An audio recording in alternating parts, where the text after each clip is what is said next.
વર્ષ 2026ની શરૂઆત થઈ ગઈ છે અને આ વર્ષનો સૌપ્રથમ આઈપીઓ એટલે કે મચ અવેઇટેડ આઈપીઓ કહેવાય ને કે જેની આરએચપી ફાઇલ આજે થઈ ગઈ છે. આજના વિડીયોમાં આપણે વાત કરવાના છે બીસીસીએલના આઈપીઓ વિશે. ભારત કુકિંગ કોલ લિમિટેડે આજે એટલે કે 2 જાન્યુઆરી 2026ના રોજ પોતાની આરએચપી ફાઇલ કરી દીધી છે અને આજના વિડીયોની અંદર આપણે આ આઈપીઓની ડેટ, સાઇઝ, પ્રાઇસ બેન્ડ અને શેરહોલ્ડર કોટા માટેની જે રેકોર્ડ ડેટ છે તે શું હોવી જોઈએ તેના વિશે આપણે ચર્ચા કરવાના છે. તો શરૂ કરીએ આજનો વિડીયો.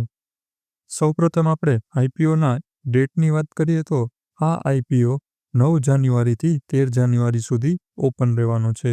એટલે કે 13 જાન્યુઆરીના રોજ ક્લોઝ થવાનો છે.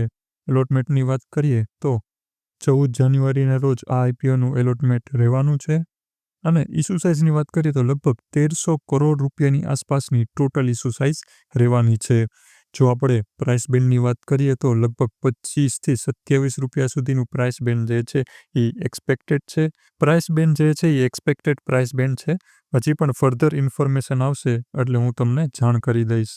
ત્યારબાદ જો આપણે શેરહોલ્ડર કોટા માટે રેકોર્ડ ડેટની વાત કરીએ તો એઝ પર ધ આરએચપી કંપનીએ 2 જાન્યુઆરી 2026ના રોજ આરએચપી ફાઇલ કરેલી છે. એટલે કે 2 જાન્યુઆરી આ આઈપીઓ માટે શેરહોલ્ડર કોટામાં એલિજિબલ થવા માટે ગણાશે.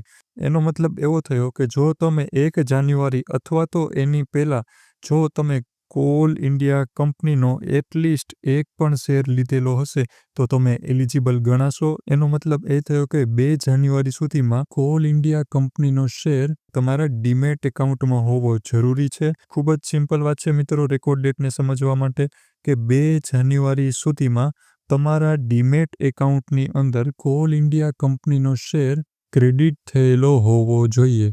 જો તમે સોમવારના રોજ કોલ ઇન્ડિયાનો શેર પરચેસ કરશો તો તમે એલિજિબલ ગણાશો નહીં. સો આ વાતનું ધ્યાન રાખજો અને આઈ હોપ કે તમે કોલ ઇન્ડિયાનો એટલીસ્ટ એક શેર જે છે એ લઈને રાખ્યો હશે. સો મિત્રો આ હતો આજનો વિડીયો. આ અમારી ટેલિગ્રામ ચેનલ છે જેને જોઈન કરી લેજો. લિંક નીચે ડિસ્ક્રિપ્શન અને પિન કોમેન્ટની અંદર આપેલી છે. સ્ટોક માર્કેટ રિલેટેડ અને આઈપીઓ રિલેટેડ જે પણ લેટેસ્ટ અપડેટ હોય છે તે સૌપ્રથમ હું અહીં જ શેર કરી દેતો હોઉં છું અને કોલ ઇન્ડિયા રિલેટેડ જેટલા પણ અપડેટ્સ હતા તે મેં તમને અહીં આ ટેલિગ્રામ ચેનલ પર ટાઈમ ટુ ટાઈમ શેર કરેલા છે. માટે ઇન ફ્યુચર કોઈ પણ અપડેટ મિસ ન થાય તે માટે ટેલિગ્રામ ચેનલને જોઈન કરી લેજો. જો તમારો કોઈ આ આઈપીઓ રિલેટેડ ક્વેશ્ચન હોય તો મને કોમેન્ટમાં જરૂર જણાવજો. વિડીયોને લાઇક કરજો. મળીએ આપણે નેક્સ્ટ વિડીયોમાં. Thank you so much.